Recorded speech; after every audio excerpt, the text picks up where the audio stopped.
Let's start with the most basic physical meaning of take and really look at it, almost like it's the first time in your life. This will help us a lot later. This part feels easy. At this level, take means to carry or move something from one place to another. Yes, that's correct. But it's not complete. Before you can take something, that thing has to be there first. Someone or something has to have it already. Think of a tree. It has apples. Every year it gives apples, and then you take them. I see where you're going, but it still doesn't answer the real question. Why do we say, take the bus? Nobody is handing me a bus. Look here. The city has different transport options. It offers them to you. It gives you that menu. Think of the city as a giver. It offers you a menu of transport options, and you take one. Bus, subway, taxi. I look at the options and choose one. Exactly. When you say, I take the bus, what you really mean is, out of the options the city gives me, I choose the bus. And if the city doesn't have a tram, I can't take the tram, because that option simply isn't there. Yes, that's the pattern. Something has to be there first, and then you take it. Now let's move to a very common use of take. Time. Good, because this is where take stops being physical. You can't hold time in your hand, but English still treats it like something you have and give. That already sounds strange. It does, but look at real life. You have time in your day. At first, you choose to give some of it to a task. For example, I had 1 free hour a day, and I gave it to this podcast. So at first, it's your choice. Yes, it feels voluntary. Then something changes. When the task becomes a routine, it stops feeling like a gift. The hour is no longer really free. The podcast just takes it. So first, it's my hour.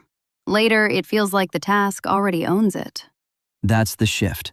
At first, you give the time. Later, the task takes it. And that's why we say, it takes time. Right. Then English gets more specific. It takes 10 minutes. It takes 30 minutes. It took an hour. The report took 3 hours. So now we're measuring how much of my day the task takes. Exactly. We're measuring how much of your time moves from you to the task. That's also why the saying, time is money, fits here. Once it's spent, it's gone. And the same logic goes beyond time. You wake up with energy. You have attention. You have patience. Then a hard project takes them from you. So work doesn't only take hours. It can take my energy too. A hard project can take energy. A slow process can take patience. Some work can take your full attention. So work is taking things from me all day. Sometimes, yes. Then I'd like a small refund. And that is exactly where the next use begins. If work keeps taking from you, sometimes you take a small piece of that back for yourself. Like when I say, I need 10 minutes for myself. Exactly. That gives the amount. But English often gives that kind of time a name, a break. So I need 10 minutes and I need a break can mean the same thing? Almost. 10 minutes tells you the amount. A break tells you what kind of time it is. A short rest from work. I like that. I'm taking a small piece of time back for myself. Right. It's a little bit of time to rest, grab a coffee, or clear your head. Take a moment feels even smaller. It is. A moment is shorter than a break. Just enough time to breathe, think, or calm down. So, take 10 minutes, take a break, take a moment. Different sizes, same basic idea. Lila, now I have a question for you. Why does English say take a walk? Nobody is handing you a walk. No, but the day might be giving me 20 quiet minutes. There you go. And you turn those 20 quiet minutes into a small experience of your own. This grows naturally out of take a break, right? First, I take back a little piece of time from work. Then I fill it with something. That's the connection. A walk is just the action. But take a walk feels more like one whole little activity you choose for yourself. Then does take a test belong here too? Because that's also one whole event I go through. Good question. It's close, but the feeling is different. Take a walk, take a nap, and take a shower feel like small personal experiences you choose for yourself. Take a test, on the other hand, is closer to going through something you've been given. It's still an event, but not the same kind of personal experience. So it's still an event, but not the same kind of event. Exactly. Here, we're talking about little experiences you step into for yourself. And take a nap works the same way? It does. A nap is not sleep in general. It's one small piece of rest you give yourself. You step into it, sleep a little, and come out again. So again, one whole little experience. The same thing happens with take a shower. It's not just water and soap as an idea. It's one complete part of your day. You go in, do it, come out, and it's done. So here, take makes these things feel like small, complete experiences I choose for myself. That's the idea. Take a walk, take a nap, take a shower. The day gives you a little space, and you turn it into an experience of your own. We've come to take a seat, take the offer, and take the job. These were some of the hardest take phrases for me when I was learning English. Why do we use take here? I still don't really see the connection to your have, give, take theory. Not yet, and that's normal. These are harder because the logic is more hidden, but it's still the same logic underneath. Let's start with take a seat. Imagine you walk into a clinic or a waiting room. The room has chairs. The staff put them there for people who are waiting. One chair is free. You can stand or you can sit. Then someone says, take a seat. Oh, got it. So first the room has a seat, then it's offered to me, then I take it. Yes, and for that moment, it becomes your seat. The phrase take a seat also feels polite, doesn't it? They're not just telling me to sit, they're offering me a place. That's the difference. Sit down is just the action. Take a seat feels like an invitation. The seat is already there, and now it's being given to you as an option. That finally sounds like English to me. Glad to hear that. Now we move one step further. Take the offer. Same idea? Same hidden pattern. Try to work it out yourself. Okay. It has to exist first. Someone or something has it, gives it to me. Oh, I know. Someone sends me an offer. Let's say it's a spa offer with a 20% discount. It comes by email. It's there in front of me. I can leave it there, or I can say yes and take it. I take the offer. Great example. Well done. And notice, the company created the offer and then gave it to you by sending it. The same thing happens with take the job. The job is offered to you. Maybe there's already a printed contract, maybe not yet. Anyway, the option is there and available. When you say yes, you take it. You take the job. Now I see how this whole part is about things that are given to me and waiting there for me. A seat, an offer, a job, and then I choose whether to take them or not. That's the pattern. Something is there first. Someone gives it to you. Then you take it. A seat is there. An offer is there. A job is there. That now you're going to tell me take notes fits the same pattern? It does. That's where I push back. When I take notes, I'm writing. I'm not taking a notebook from somebody. Good. And that question matters. In take notes, the thing you take is not the paper. It's not the pen. It's the important information. So first the information has to be there. Yes. Think of a class. The teacher is talking, giving you information, examples, ideas. It's all moving through the room, but you can't keep every word. So you take the parts you want to keep and turn them into notes. So I'm taking the important parts out of the moment. And that's why take notes is not quite the same as write things down. Write focuses more on the hand and the pen. Take notes focuses on catching the information. Ah, so the real thing I'm taking is the content. The form doesn't really matter then. I can write it, draw it, or even record it on my phone. The point is not the format. The point is that the information is there first, and you take the parts you want to keep. That finally makes sense. And notice, this doesn't only happen in class. The same thing happens with moments, too. Look at take a photo. Same pattern, but now it's not information, it's a moment. The world gives you a moment, a face, a dog, a sunset, a strange sign on the street. It won't stay there forever. You want to keep it, so you take a photo. So again, something is there first, and I take it before it disappears. And take a screenshot is the digital version. Something is on the screen, a message, an address, a ticket, a recipe. You want to keep it before it changes or disappears, so you take a screenshot. So in all three, something appears, and I take it so I can keep it. In short, information, a moment, something on a screen. The world gives it to you for a moment, and you take it before it's gone. In this part, the world doesn't just give me something to keep, it gives me something to take in. Take a bite, take a sip, take a look. Yes, let's start with take a bite. Imagine a warm pancake in front of you. It's outside your body, there on the plate. You can smell it.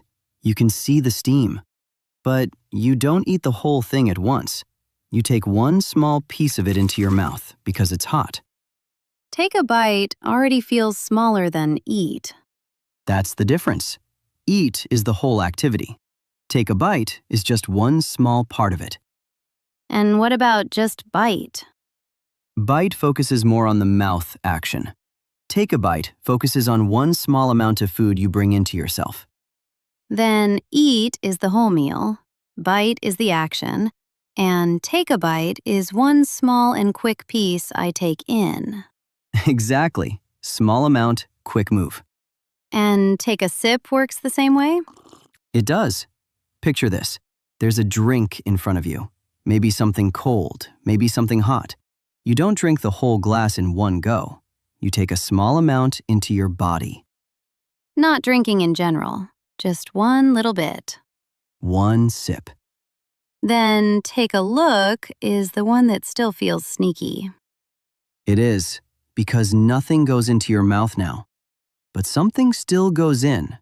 A message, a photo, a face, something on the screen. It's in front of you, and you take it into your mind. A picture goes into my head. That's why take a look belongs here. Different sense, same movement. Take a bite, take a sip, take a look. Different senses, same pattern. Yes, the world gives you something, and you take a small amount of it into yourself. Time to go one step further.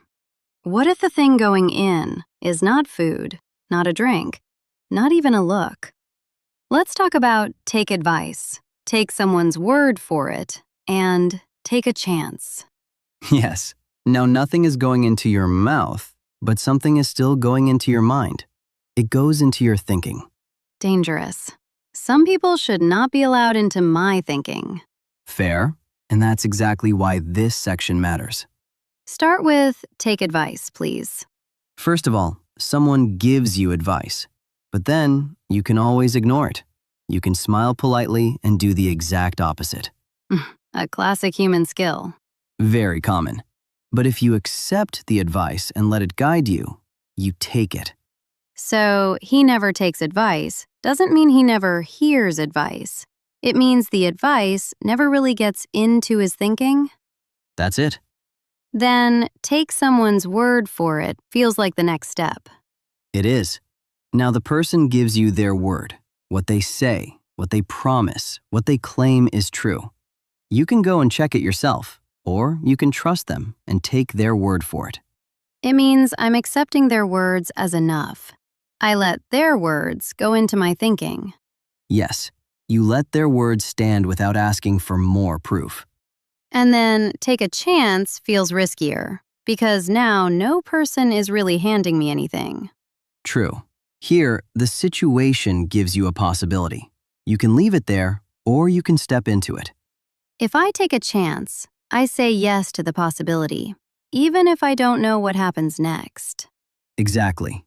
Take advice, take someone's word for it, take a chance. In all three, something is given to you, something moves toward you, and you decide whether to let it in and act on it. We've come to the more advanced uses of take. Now it gets heavier. Take responsibility. Take control. Take the lead. Right. You're taking something that puts weight on you. Responsibility, control, leadership. Let's start with take responsibility. Why do we say it in this way? Think of your office. Everybody has their own responsibilities. Then a group project goes wrong. The deadline is close, the work is a mess, and everyone is thinking, this is not my responsibility. The problem is there, but nobody wants to have it. Then one person says, okay, I'll handle it. That's take responsibility. The moment the problem becomes yours, and you take it on. So now the problem is mine to carry. In contrast, be responsible is the role or duty in general. Take responsibility is the moment I accept it. What about take control? What does it mean? Imagine you're driving on an icy road. Suddenly, the car starts to slide. For a moment, you lose control. Then you grip the wheel firmly, steady the car, and bring it back under control. That's take control. Our listener might wonder how it is different from control. Control is the state. Take control is the moment control becomes yours. And then take the lead feels even more visible. Like when a group is standing still, looking at each other, waiting for someone to move first. The front position is open. Then you step into it. Now people follow you. Yes, not just to lead in general. To lead is the action. Be the leader is the role. Take the lead is the moment you move to the front. So first, I take the weight. Then I take the wheel. Then I take the front place. Next on the list, take action. Take steps. Take a new approach. Those don't feel like real things someone can give me. True, because now there isn't a thing in front of you. There's a problem. Something goes wrong, and now you have a few ways to deal with it. Which is generous of life. Very. You said that once the problem is there, I've got options too. How does that show up in real life? Start with take action. Real situation. Your sink is leaking under the kitchen counter. Water is spreading. At that point, you don't stand there building a strategy. You start moving. Shut the water off, grab towels, call someone. That's take action. In short, stop staring, do something. Exactly. Take steps feels less dramatic though. It feels more like I'm organizing things step by step and not just reacting. Because take steps is about moving through the process, one step at a time. Same basic idea, just slower and more organized. Say you want a new job. One big heroic move won't do it. You update your CV, you send applications, you ask around, you prepare for interviews. That's take steps. Not one move, a chain of moves. Right, a series of moves. And take a new approach is when the old way clearly isn't working. I have to take another option. Oh, I have a proper example. Let me unfold this idea for our listeners. Of course, go ahead. Imagine you're trying to calm down an angry customer. At first, you keep repeating the rules, but it only makes them more upset. So you stop arguing and change your approach. You lower your voice. You listen first. You speak more calmly. That's take a new approach. Same problem, different method. Okay, I see the link now. The problem shows up, and the situation gives me options. Yes, if you need to stop waiting and do something, you take action. If you need several concrete moves, you take steps. If you need a different way of dealing with a problem, you take a new approach. So the names change, but the core thing doesn't. Problem first, options next. Then I take one. That's the pattern. After all that, I can finally feel the same movement underneath the word. Right. We've been through all these different uses. Take the bus, take a break, take a seat, take notes, take a bite, take advice, take responsibility. And they don't feel random anymore, do they?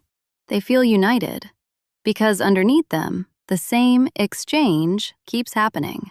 And this exchange is between you and the world. The world gives you things, moments, choices, problems. And take is often the moment something crosses over and becomes part of your life. So the city gives me transport options, and I take the bus. The day gives me a little space, and I take a break. A room gives me a chair, and I take a seat. A teacher gives you information, and you take notes. The world gives you a moment, and you take a photo. Food is there, and you take a bite. Advice is there, and you can take it, or ignore it. And sometimes it goes the other way. Sometimes life, a task, or a problem takes something from you, your time, your energy, your attention. So the real question is not, which meaning of take is this? The better question is, what is being exchanged? Who is taking it? And where does it go? Into my hands, my day, my body, my mind, my choices, or my life. Take is part of the give and take between you and the world. So when you hear a new take phrase and it feels illogical, ask yourself, what is moving, who has it first, and how does it become available to take? So here's the homework for this week. When you hear take in real life, don't rush to translate it. Just pause for 1 second and ask, what is being taken here? Is life giving you something or taking something from you? That one question will help you hear the logic faster. And drop one real take phrase in the comments, one you noticed this week. Because once you start noticing it, the word stops feeling random. And starts feeling like part of the give and take between you and the world.